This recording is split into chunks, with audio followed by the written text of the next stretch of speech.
National Preparedness Month, day 12, or whatever day we're on. I think it's day 12 because it is the 12th of September, 2022, as of the time of this recording. Good morning. I'll show you the sheep for a minute.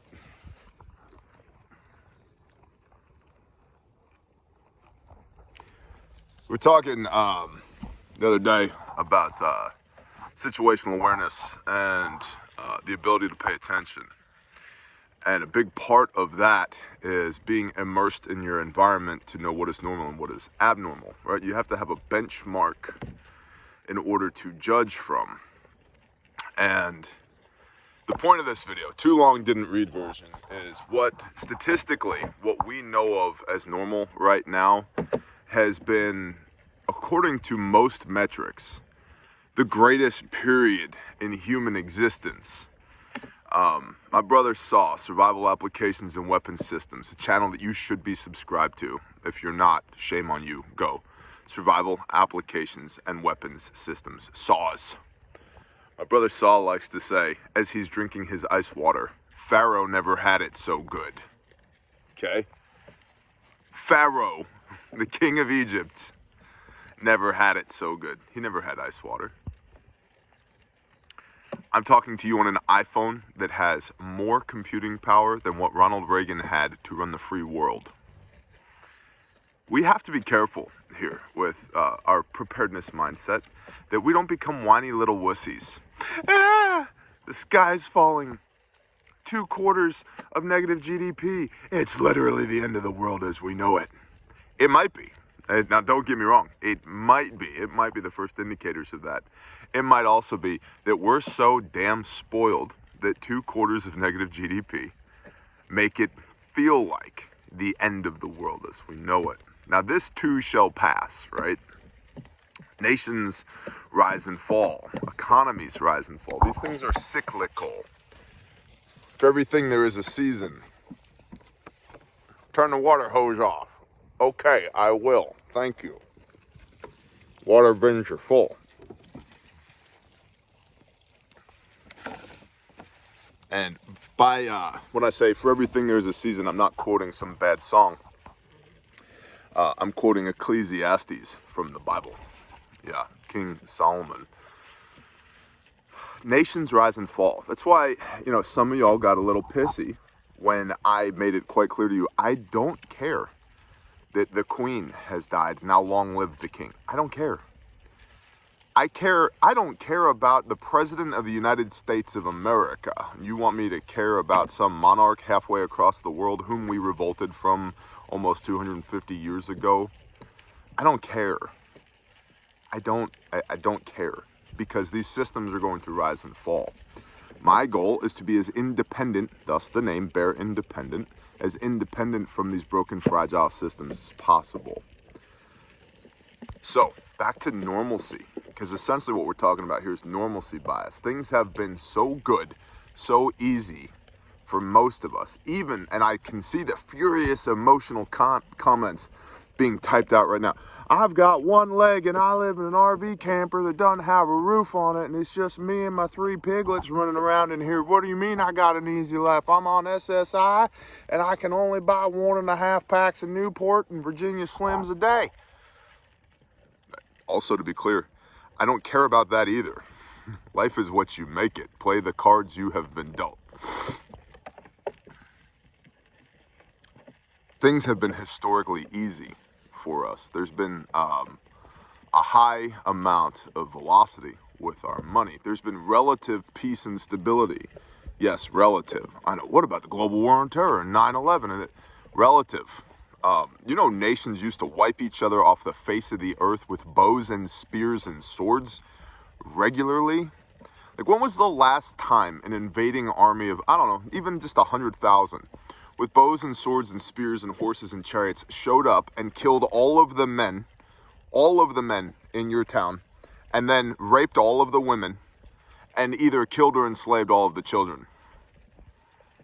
It's been a hot minute, right? Like, we haven't done that in a while. So when I say relative peace, that's what I'm talking about. Because you go look at some Phoenician clay tablets, and that's just the way life was.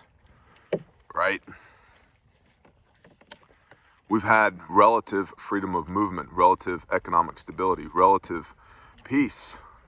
And so when we compare what might have been, according to some statisticians, the height of the human experience on planet Earth against the potential, everybody's like, oh my gosh, the world's ending. What are we gonna do? I'm gonna hang out with Jose, right? Good morning, Jose. Here he is, right here.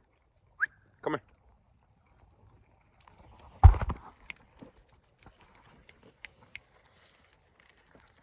I'm gonna hang out with my ram. I'm gonna hang out with people I love. I'm going to be prepared. Oh, are you one of those prepper guys, Barry? Not really, because the gear that I have has been used and has mud on it. And I really don't care about what the zombies are gonna do or not gonna do. And I don't live in a high population density area anymore. And I have food storage and I have food production. So I guess it depends on whose definition of prepper we're using here, because mainstream YouTube preparedness, nah, I'm not one of those guys. And in case you may have noticed, I don't like playing their stupid games either, because I did that. I guess that's the inherent value of this channel, is that I've done all of the things that these other channels talk about, and a lot of them are just bullshit. There's 12 things you need in a bug out bag. Okay, 5 of them are stupid, just straight up stupid. 3 of them are negotiable, and 4 of them, yeah, you probably need. But then the nuance, the context around what you actually need in your bug out bag. Because if some guy who's in the Cascades is telling me what I need in the Ozarks, he might have good input, but the final application of that equipment is up to me, right? Because you have to go do the things.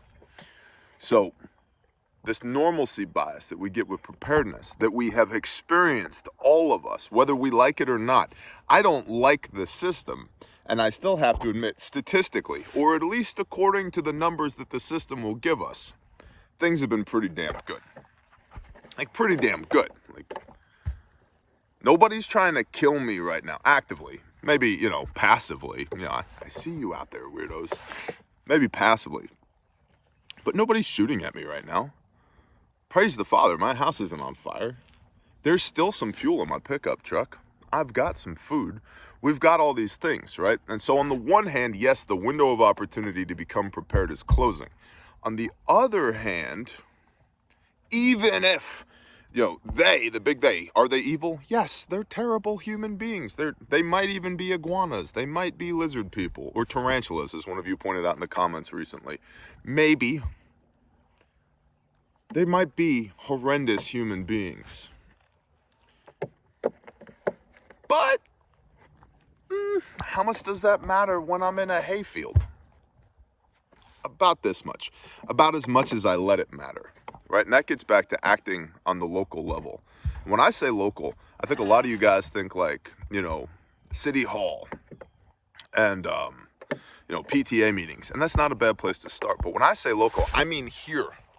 This local. Like, who lives over there on those side of the trees? That local. Right? Like, who's the guy that's got the cattle a couple miles that way? That local. And so we ought to be careful not to blow things out of proportion with this normalcy bias that we have, because the potential is there for things to get absolutely stupid. And believe me, I feel it most days. I feel it. The potential is 100% there. On the other hand, it was 48 degrees this morning. Praise the Most High.